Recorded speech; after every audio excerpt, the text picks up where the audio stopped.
welcome to the Skill Shift Project, the podcast where we explore the trends shaping the workplace of tomorrow. I'm your host, Donald Macintyre, and today we'll be talking about leadership skills and why they've become more important than ever.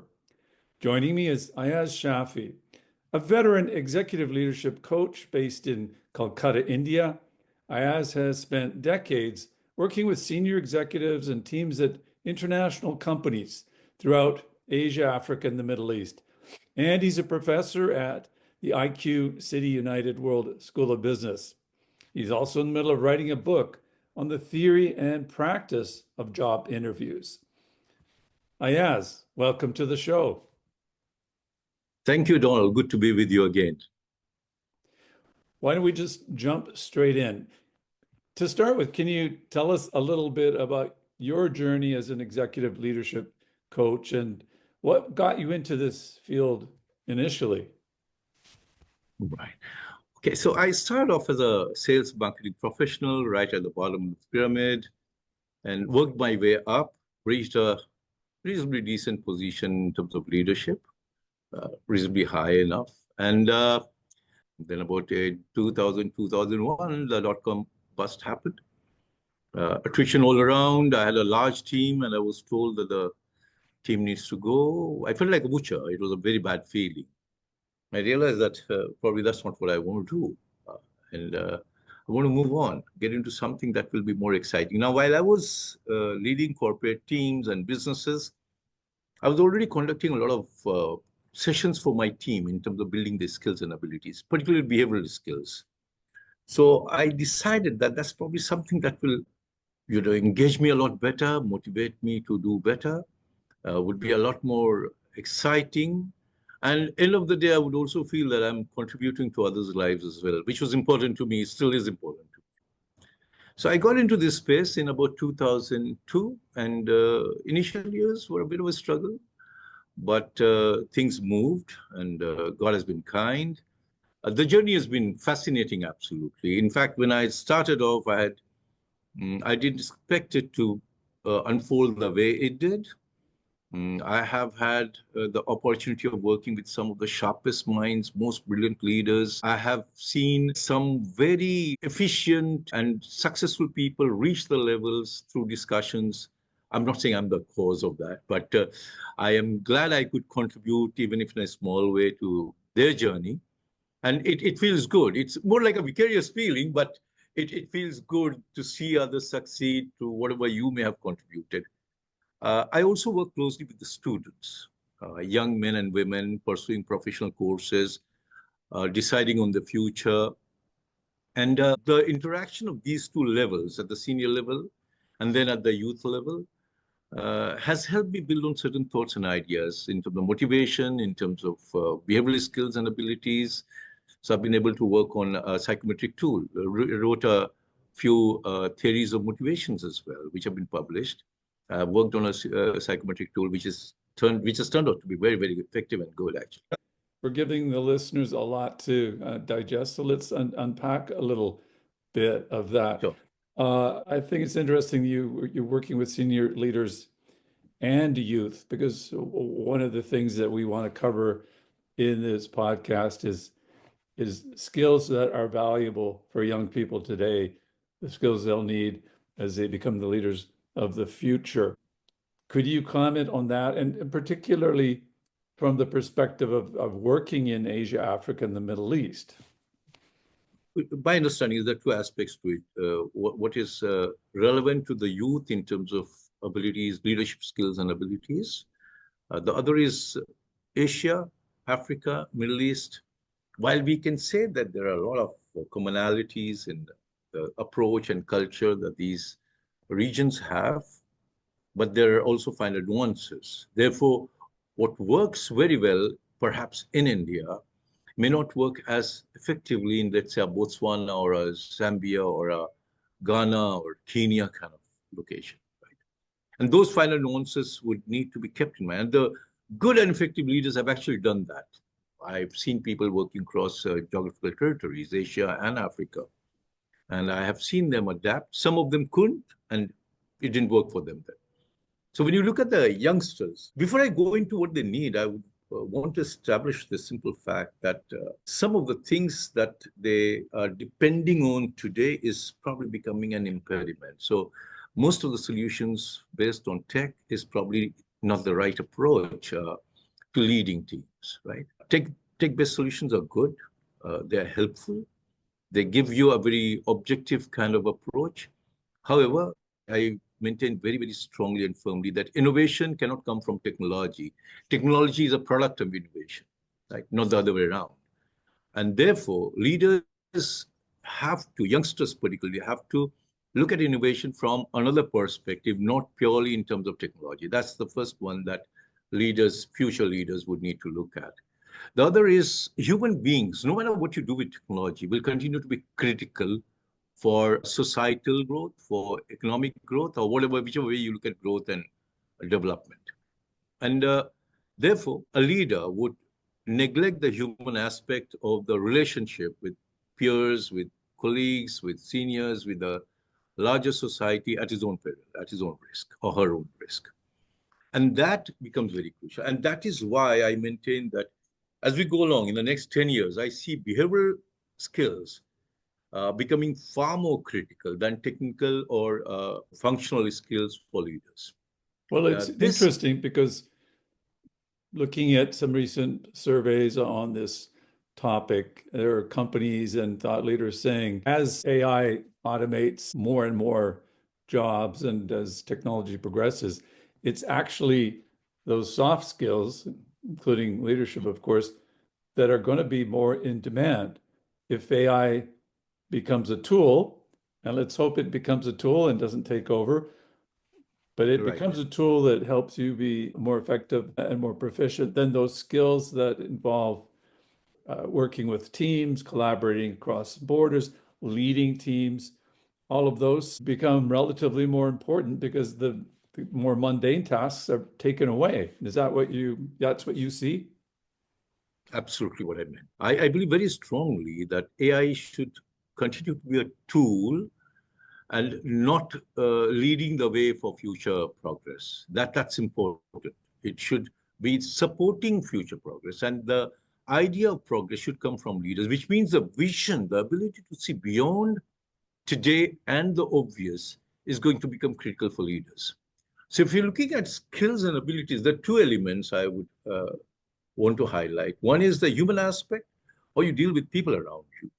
And I'll tell you this, Donald, I believe very strongly that even in terms of your technology or technical skills or functional abilities, even if you're short on that, at the senior level, you can more than make up for it purely through your behavioral skills. Some of the top leaders are not even qualified in terms of their functional abilities. You know, not everybody holds a PhD in management, to put it that way.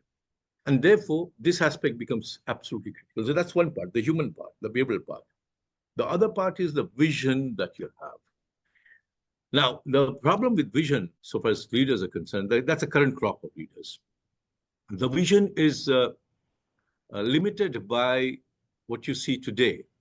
No, I honestly speaking don't see too many leaders at whatever level you're looking at them talking about vision beyond the obvious.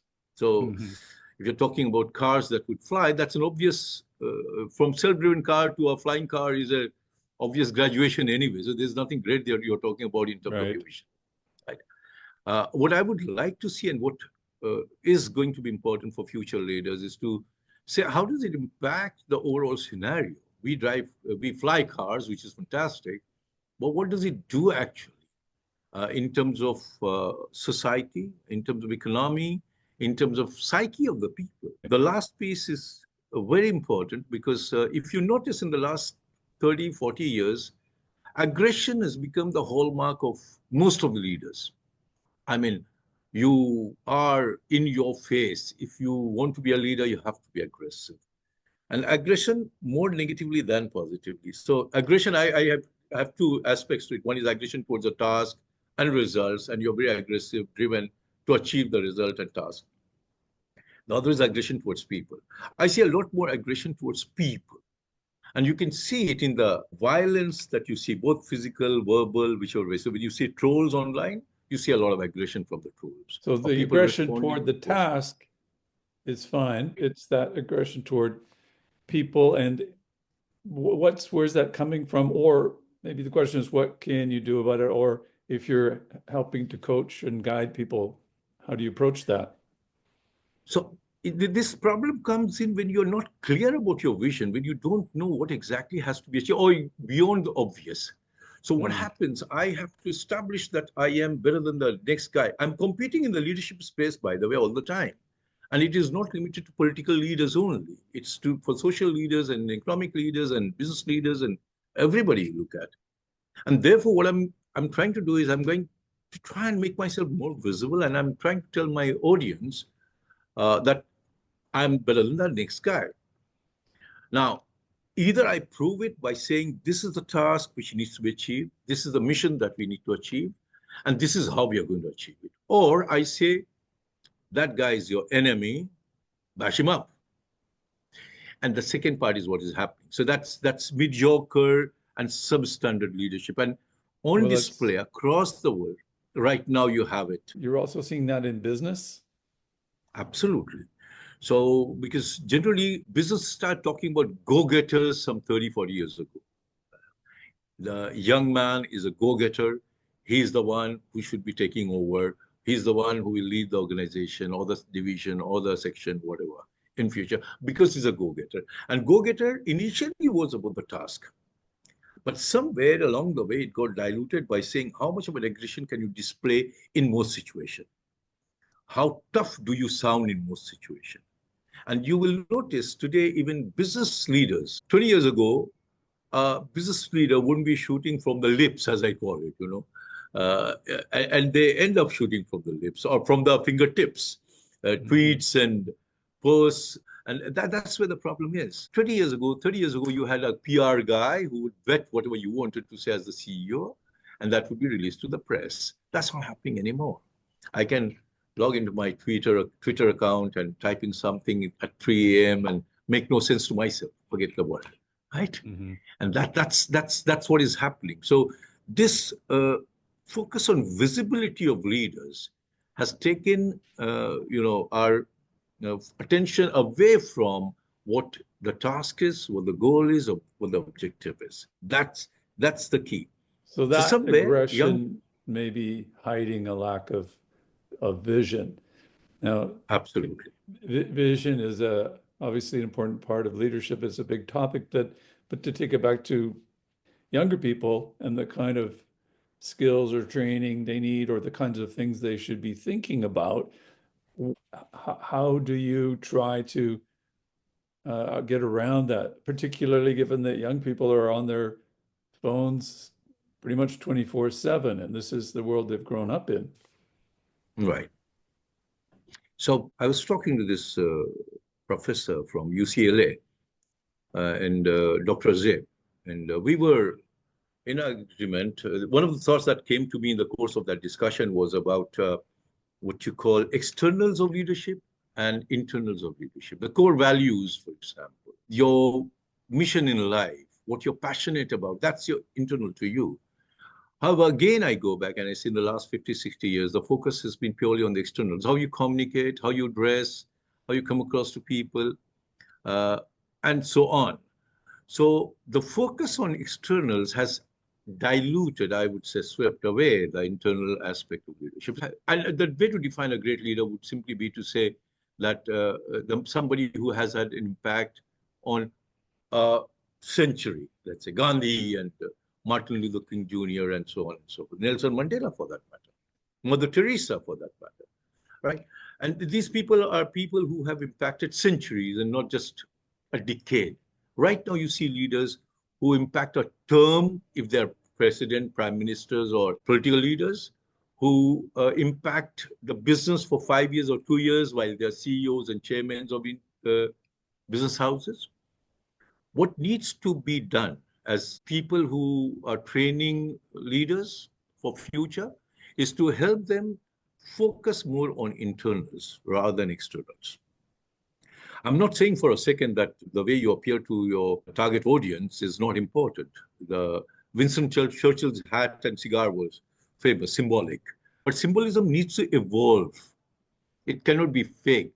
Some of the leaders today fake that symbolism.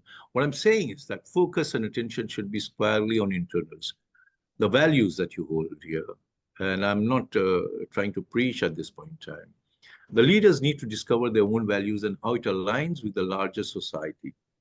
What is it that they wish to achieve? Are they there just for those 5 or 2 years of their term as a business leader or a political leader or a NGO leader, right? Or are they saying that it doesn't matter, the 2 years, 5 years don't matter. I want to see a legacy. And even if I'm not named so far as that legacy is concerned, I'm perfectly fine, but I want to make a difference. That's the key.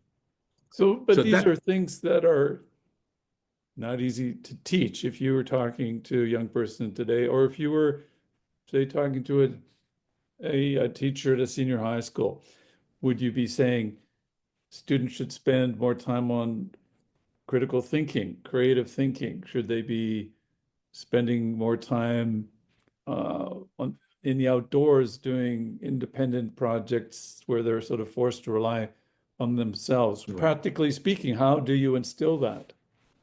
So the two things here, one, and this is more about training than teaching, in the sense that helping them find ways of building themselves up. And I go back to the good old days, when good old days would be 200 years ago. Apprenticeship, for example. If I wanted to be a blacksmith, I would tag along with some expert there and work with him on the anvil day in, day out, till the time my mentor felt that ready to go out and do his own thing, right? Or I felt that I'm prepared for the world now. Point I'm making is this was basis demonstration. Apprenticeship essentially was about demonstration and getting the guy to go through the routine. That's how they would build themselves up. Now, I don't see that happening in the same old format right now. What needs to be done is a greater exposure. You see, we are already seeing emergence of two worlds, and I'm not using the cliched phrase, two worlds, as in the cliched phrase as it was used years ago. I'm saying two worlds as in you have people living in residential colonies and people living in ghettos, right? And that's the divide is becoming more and more stark. So my solutions as a leader, if I live in a cocooned colony, is going to be limited with regard to that area. My impact will be limited to that area. The exposure becomes very important. More projects, more interaction with the larger masses, more an ability to identify issues that are crucial to societal life, political, social, economic, whatever.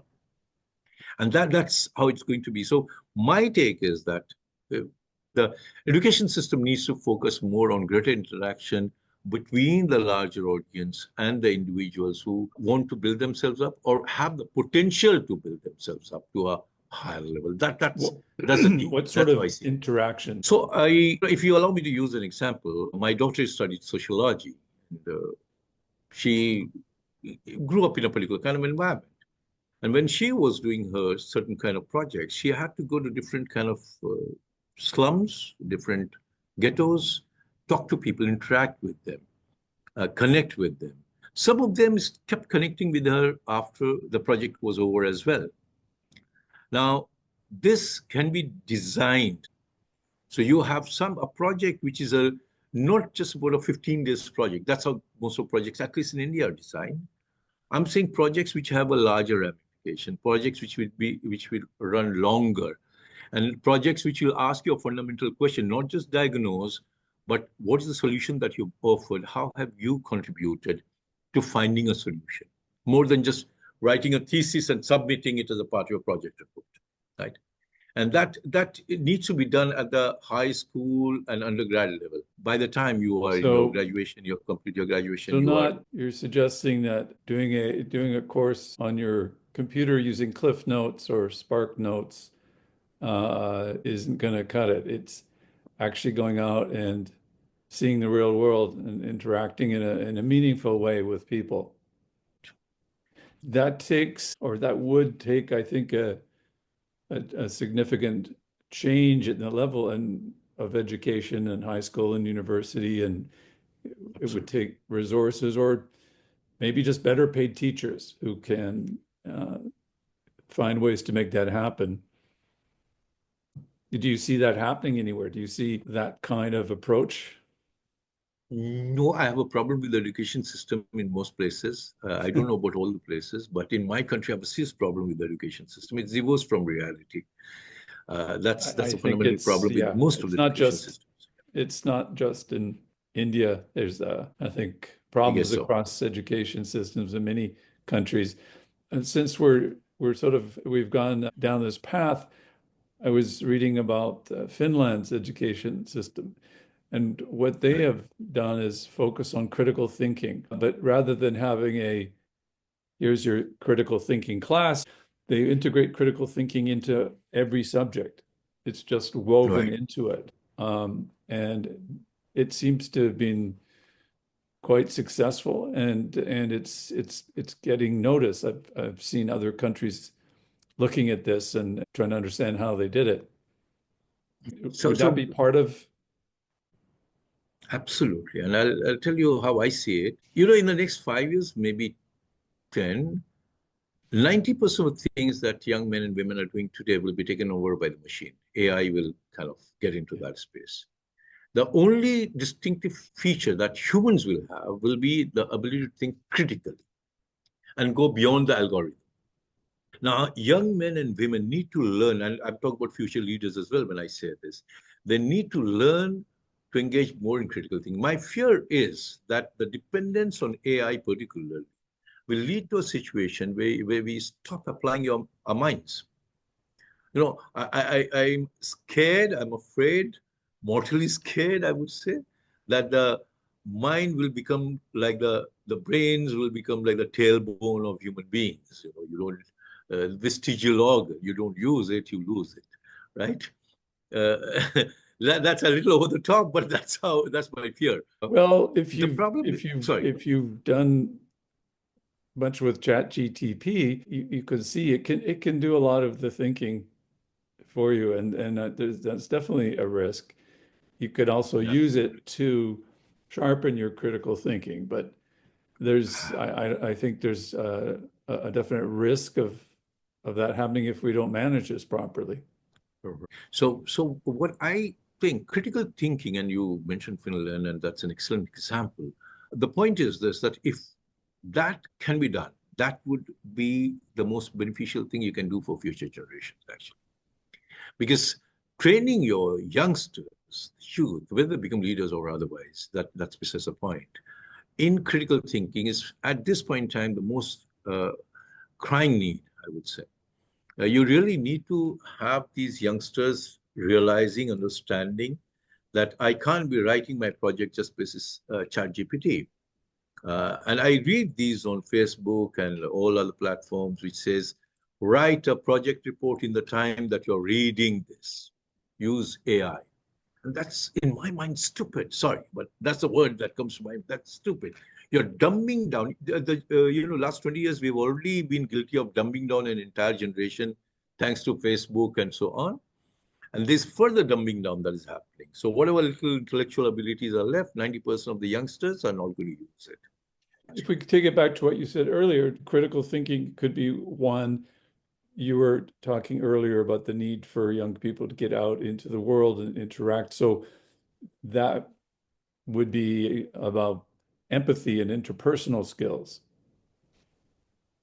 So what about just to, I don't want to run out of time without touching on your book where you're focused on job interviews, but I think on those skills, but you're looking at the behavioral Right. aspect of that.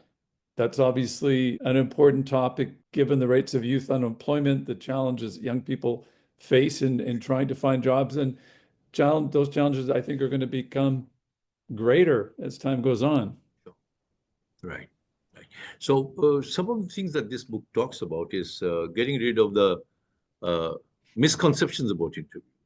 And so, for example, I'll give you an idea. Typically, a lot of youngsters are taught, and in India, certainly, I believe in some other countries as well, some other cultures as well, youngsters are taught you need to build rapport with your interviewer. Smile, fantastic. Shake hands, good idea. But not all interviewers are going to be those smiling, high energy guys. Some of them are more sedentary and they're like business-like. They want a business-like approach to the conversation. I don't want your grin when I'm in a very somber mood and I'm seriously focused on the discussion, right?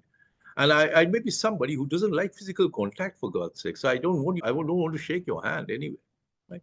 And that's one of the myths that needs to be broken because two things happen. When you fake something, you create doubt in the mind of the interviewer because I am faking something, you can figure out that this man is faking something. Thereafter, whatever I say and do, you will have a question mark in your head. Is this real or is this fake? Even if it is still me coming out.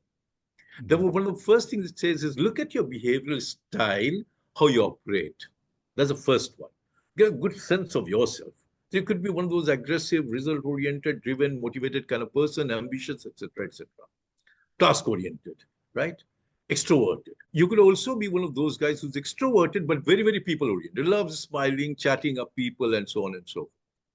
Then you could also be one of those quieter guys, speaks in a very sedentary manner, builds relationship over a period of time, builds relationship selectively.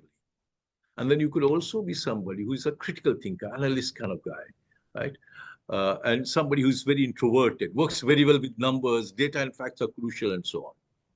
And most of us are a combination of these four, two or three of these, right? What that means then is this. Once I understand my own style, I also understand if somebody has a style which is very different from mine, what is it that will be clashing with that person's style? And that will be disastrous for the interview. So you are the quieter kind. I walk in all bubbly Jim Carrey style. And I am like, hey, Donald, how are you? Good to see you. You're one of those quieter guys, which you are. I say, hey, where's this guy coming from? Right? On the other hand, you could be one of those high energy guys, and I'm sitting there flat faced, no expressions. And to anything exciting, do you say, I just shrug my shoulders and say, yeah, okay. Won't work.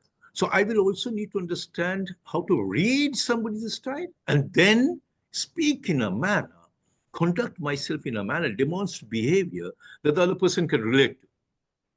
So this book deals with two elements. One is the standard issues of how you write your biodata, how you present your biodata, what kind of questions can emerge, how do you prepare your introduction so that you make an impact or highlight the key aspects of your abilities.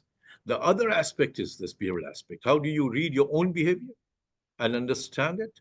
How do you read somebody else's behavior and pace up with it? And because once you develop the ability to read your own behavior, it also allows you to identify your strengths and limitations. So the third piece would be how do you relate your strengths to the job that you're applying for? And how do you underplay the limitations so that the interviewer doesn't get a feeling that you have got certain qualities which are clashing with what the role requires. So that's essentially it.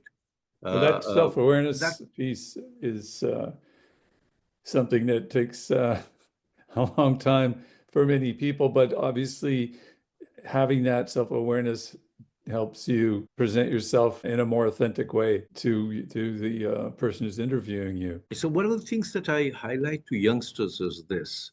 When I say self-awareness, there's one aspect in terms of behavior. The other is to understand my drivers. What is it that excites me? So both of us could be marketing or sales professionals. And I could be driven by this desire to make more and more money. It offers more incentive. I get commissions so that I earn a lot more. And therefore, I'm going to push myself. You may also push equally hard, but for a different set of reasons. You'd say, money is fine. I will make my money. That's okay. But I would want people to applaud me, recognize me, see me as somebody who has achieved something different. And I'm not going to measure my success by the number of sales I have, but how many difficult sales have I been able to close, or how much commission I've made, but what is the kind of growth prospect I've generated for myself basis whatever I'm delivering. That's the key. So when I say self-awareness, it also helps you to focus on what matters to you. That's the starting point of the journey. you start with your behavior, and you also start looking at what are your key drivers. What is your motivator? How does it impact you? And motivators can work both ways. Its presence will drive your behavior. Its absence may retard you from taking certain actions, pull you back from taking certain actions, right? So you need to be aware. One needs to be aware of both the aspects of a motivator being present or not present. Detractors is what we call the term that we use usually in our behavioral sciences, is to say detractors. So motivators and detractors. And once you're aware of that, your definition of values, your definition of vision, your definition of objectives, career goals, everything becomes a lot more clear to you. Well, I It's wish I'd have, not too difficult. I wish I'd had some of this insight when I was doing job interviews Like, back in the day. But it sounds fascinating. When can we expect to see the book? I have started work on this. This is in the process. So I'm hoping that by the third quarter of this year, we should be Later this year, later in this year, we should be able to have it. if Yes. all goes well. If all goes well, God willing, as we say. Well, I look forward to reading it. And Sure. thank you very much for coming on the show today and sharing your insights. Thank you very much, Donald. It's been excellent talking to you here. Thank you. And thank you to our listeners. If you enjoyed this episode, don't forget to subscribe and share the Skill Shift Project. Until next time, stay curious.